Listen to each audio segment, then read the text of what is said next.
Группа «Родина» восстанавливает историческую арену стадиона «Искра» и строит физкультурно-оздоровительный комплекс.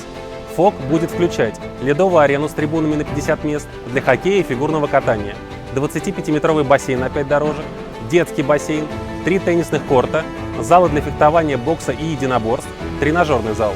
Кроме тренировочных помещений, в здании появится кафе.